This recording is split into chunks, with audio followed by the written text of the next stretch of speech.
कलयुग की 5 सत्य भविष्यवाणी। भगवान कृष्ण ने पहले ही बता दिया था कि कलयुग में लड़की के विवाह में लाखों रुपए खर्च किए जाएंगे।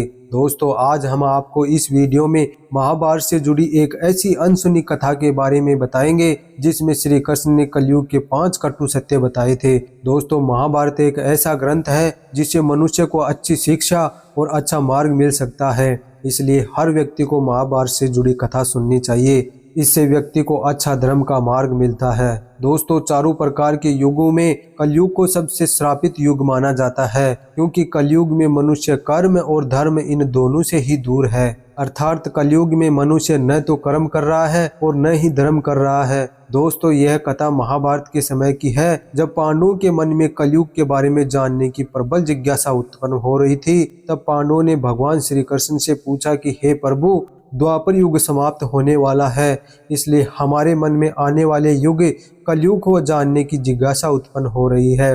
हे प्रभु, कृपया करके हमें कलयुग के बारे में विस्तार से बताएं। पांडवों का यह प्रश्न सुनने के बाद भगवान श्री कृष्ण पांडवों से कहने लगे कि तुम्हारे इस प्रश्न का उत्तर तो मैं तुम्हें अवश्य दूंगा, लेकिन उससे पहले तुम पांचों भाइयों को जंगल में अलग अलग दिशाओं में जाना होगा और जो भी तुम्हें सबसे पहले दिखे उसके बारे में मुझे आकर विस्तार से बताना होगा।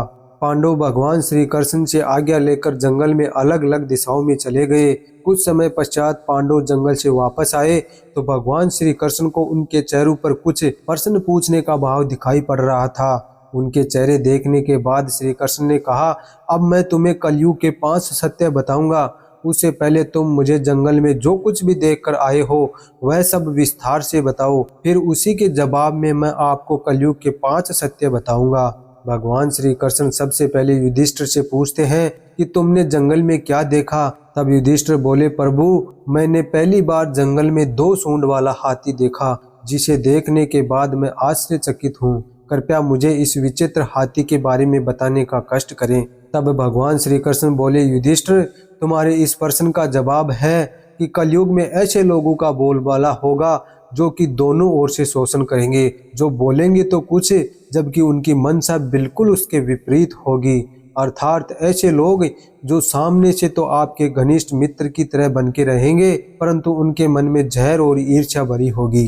कलयुग में ऐसे ही लोगों का राज होगा और कलयुग में अपने ही अपनों को बर्बाद करने में लगे रहेंगे। अब दोस्तों, युधिष्ठिर के प्रश्न का उत्तर देने के बाद श्री कृष्ण ने अर्जुन से कहा कि अब तुम मुझे बताओ, तुम्हें जंगल में क्या दिखाई दिया। अर्जुन ने बताया कि हे प्रभु, मैंने जंगल में एक ऐसा विचित्र पक्षी देखा जिसके पंखों पर वेदों की रचनाएं लिखी हुई थी, किंतु वो एक मुर्दे का मांस खा रहा था, जिसे देखकर मैं चकित रह गया। कृपया मुझे इसके बारे में बताएं। अर्जुन की बात सुनने के बाद भगवान वासुदेव बोले, हे अर्जुन, कलयुग में ऐसे लोग होंगे जो कि लोगों की नजर में तो बहुत ज्ञानी और धार्मिक प्रतीत होंगे, किंतु हकीकत में उनके मन में सिर्फ और सिर्फ कपट और लालच भरा होगा। ऐसे लोग बस इसी फिराक में रहेंगे कि कब कोई दंपति मरे और हम उसकी धन संपत्ति पर अपना हक जमा सके। कलयुग में धर्म के नाम पर ऐसे लोगों की दृष्टि केवल दूसरों के धन पर होगी और वास्तविक में संत तो होंगे, परंतु उनकी संख्या बहुत कम होगी। अब श्री कृष्ण ने भीम से पूछा कि तुमने जंगल में क्या देखा, मुझे बताओ। फिर भीम ने श्री कृष्ण से कहा, हे वासुदेव, मैंने जो देखा वह भी विश्वास करने योग्य नहीं था। मैंने देखा कि एक गाय बछड़े को जन्म देने के बाद अपने बछड़े को स्नेह से इतना चाट रही थी कि वो लहूलुहान हो गया। यह बात मुझे बिल्कुल भी समझ में नहीं आ रही है।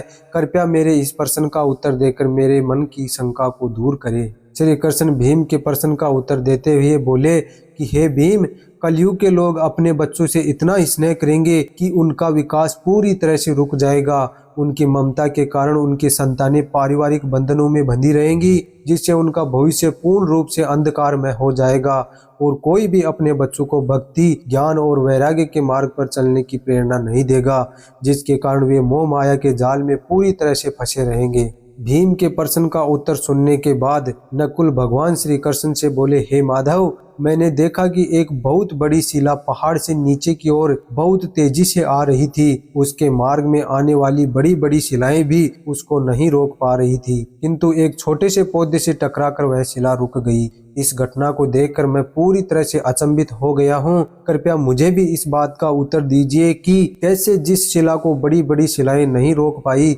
उसे एक छोटे से पौधे ने रोक दिया। भगवान वासुदेव नकुल को जवाब देते हुए बोले, हे नकुल, कलयुग में जब मनुष्य अपने पतन के मार्ग की ओर जाने लगेगा, तब उसके पतन को उसके द्वारा इकट्ठा किया हुआ धन या बड़े से बड़े सत्तारूपी वृक्ष भी नहीं रोक पाएंगे, किंतु राम नाम से उत्पन्न हुआ छोटा सा पौधा ही उसके पतन से उसका उद्धार करेगा।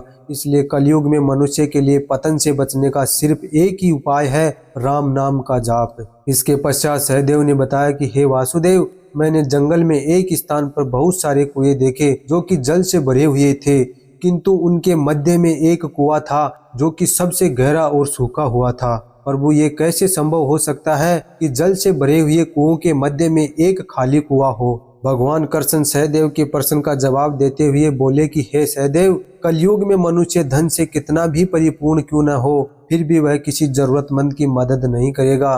कलयुग में मनुष्य लड़की के विवाह में और अपने छोटे छोटे उत्सव में तो दिखावा करने के लिए जरूरत से ज्यादा धन खर्च कर देगा, किंतु अपने आसपास रहने वाले जरूरतमंद की सहायता करने में उसकी कोई रुचि नहीं होगी।